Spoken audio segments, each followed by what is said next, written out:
ನಮಸ್ಕಾರ ವೀಕ್ಷಕರೇ, ಪಾಕಸ್ತ್ರ ಚಾನಲ್ಗೆ ಸ್ವಾಗತ. ಇವತ್ತು ನಾನು ಮೆಂತ್ಯ ಸೊಪ್ಪಿನ ದಾಲ್ ಹೇಗೆ ಮಾಡೋದಂತ ತೋರಿಸ್ತಾ ಇರೋದು.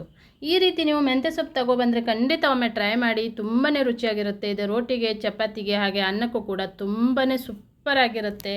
ಮತ್ತು ಟೇಸ್ಟ್ ಅಂತೂ ಹೇಳೋದೇ ಬೇಡ, ಅಷ್ಟು ರುಚಿಯಾಗಿ ಬರುತ್ತೆ. ವಿಡಿಯೋನ ಪೂರ್ತಿಯಾಗಿ ನೋಡಿ. ಇಲ್ಲಿ ನಾನು ಒಂದು ದೊಡ್ಡ ಕಟ್ಟಾಗುವಷ್ಟು ಮೆಂತ್ಯ ಸೊಪ್ಪನ್ನು ತಗೊಬಂದಿದ್ದೆ. ಒಂದು ಸಣ್ಣ ಕಟ್ಟಲ್ಲ, ದೊಡ್ಡ ಕಟ್ಟು ಒಂದು ಕಟ್ಟಿತ್ತು. ಅದರಲ್ಲಿ ಚೆನ್ನಾಗಿ ಸೋಸ್ಕೊಂಡು ಅದನ್ನು 2-3 ಸಲ ವಾಶ್ ಮಾಡಿಕೊಂಡು ಅದನ್ನು ಸಣ್ಣದಾಗಿ ಕಟ್ ಮಾಡಿ ಇಟ್ಕೊಂಡಿದ್ದೆ. ಇವಾಗ ನಾನು ಚೆನ್ನಾಗಿ ಅದನ್ನು ತೊಳೆಯಬೇಕು, ವಾಶ್ ಮಾಡ್ಕೊಳ್ಬೇಕು.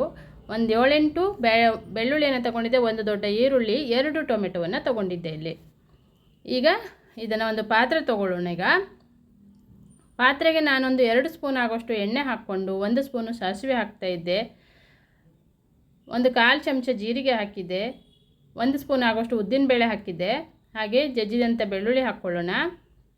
ಈಗ ಈರುಳ್ಳಿ ಟೊಮೆಟೊವನ್ನು ಹಾಕ್ಕೊಳ್ಬೇಕು, ಮತ್ತು ಉಪ್ಪನ್ನು ಮತ್ತು ಅರಿಶಿಣದ ಹುಡಿಯನ್ನು ಹಾಕಿ ಚೆನ್ನಾಗಿ ಈರುಳ್ಳಿ ಟೊಮೆಟೊ ಮೆತ್ತಗಾಗುವ ಹಾಗೆ ಅದನ್ನು ಬೇಯಿಸ್ಕೊಳ್ಬೇಕು, ಫ್ರೈ ಮಾಡ್ಕೊಳ್ಬೇಕು. ಈಗ ಈರುಳ್ಳಿ ಮತ್ತು ಟೊಮೆಟೊ ಮೆತ್ತಗಾಗಲಿ. ಈಗ ಮೆತ್ತಗಾದ ನಂತರ ಸಣ್ಣದಾಗಿ ಕಟ್ ಮಾಡಿಟ್ಟಂಥ ಮೆಂತ್ಯ ಸೊಪ್ಪನ್ನು ಹಾಕ್ಕೊಳ್ತಾ ಇದ್ದೆ ನಾನು. ತುಂಬಾ ಈಸಿ, ಟೇಸ್ಟ್ ಅಂತೂ ಸೂಪರಾಗಿ ಬರುತ್ತೆ. ನೀವು ಖಂಡಿತ ಇದನ್ನು ಒಮ್ಮೆ ಟ್ರೈ ಮಾಡಬೇಕು. ಈಗ ಮೆಂತ್ಯ ಸೊಪ್ಪನ್ನು ಚೆನ್ನಾಗಿ ಮಿಕ್ಸ್ ಮಾಡ್ಕೊಳ್ಳೋಣ. ಈಗ ಮೆಂತ್ಯ ಸೊಪ್ಪು ಹಾಕಿದ ಮೇಲೆ 1 ನಿಮಿಷ ಇದನ್ನು ಬೇಯಿಸ್ಕೊಳ್ಬೇಕು. ಅದೇನು ಬೇಗನೆ ಬೆಂದುಬಿಡುತ್ತೆ, 1 ನಿಮಿಷ ಬೇಯಿಸ್ಕೊಂಡ್ರೆ ಸಾಕು. ಈಗ ನಾನು ಆಲ್ರೆಡಿ ಕುಕ್ಕರಲ್ಲಿ ಒಂದು ಅರ್ಧ ಬೌಲ್ ಆಗುವಷ್ಟು ಹೆಸರು ಬೇಳೆಯನ್ನು ಬೇಯಿಸ್ಕೊಂಡು ರೆಡಿ ಮಾಡಿ ಇಟ್ಕೊಂಡಿದ್ದೆ. ನೀವು ಬೇಕಾದರೆ ತೊಗರಿ ಬೇಳೆಯನ್ನು ಹಾಕ್ಕೊಳ್ಬೋದು. ಚೆನ್ನಾಗಿ ಬೇಯಿಸ್ಕೊಂಡಿದ್ದೆ.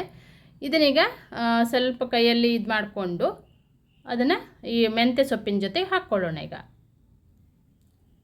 ಮತ್ತು ಇದಕ್ಕೆ ತುಂಬ ನೀರು ಹಾಕಬೇಕಂತೇನಿಲ್ಲ, ಸ್ವಲ್ಪ ನೀರು ಹಾಕಿದ್ದೆ ನಾನು. ಈಗ ನಾನಿಲ್ಲಿ ರಸಂ ಪುಡಿಯನ್ನು ಹಾಕ್ತಾ ಇರೋದು.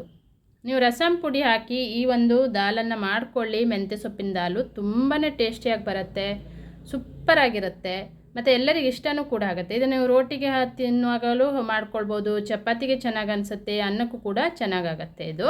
ಈಗ ಚೆನ್ನಾಗಿ ಇದನ್ನು ಕುದಿಸ್ಕೊಳ್ಬೇಕು. ತುಂಬಾ ಸಿಂಪಲ್ಲಾಗಿ ಟೇಸ್ಟಿಯಾಗಿರುವಂಥ ಮೆಂತ್ಯ ಸೊಪ್ಪಿನ ದಾಲು ರೆಡಿಯಾಗಿದೆ. ನಾನು ಸ್ಟವನ್ನು ಆಫ್ ಮಾಡ್ಕೊಂಡಿದ್ದೆ. ನನ್ನ ಚಾನಲನ್ನು ಫಸ್ಟ್ ಟೈಮ್ ನೋಡ್ತಾ ಇದ್ದರೆ ಸಬ್ಸ್ಕ್ರೈಬ್ ಮಾಡ್ಕೊಳ್ಳಿ, ಹಾಗೆ ಇನ್ನೊಬ್ಬರಿಗೆ ಶೇರ್ ಮಾಡಿ. Thank you.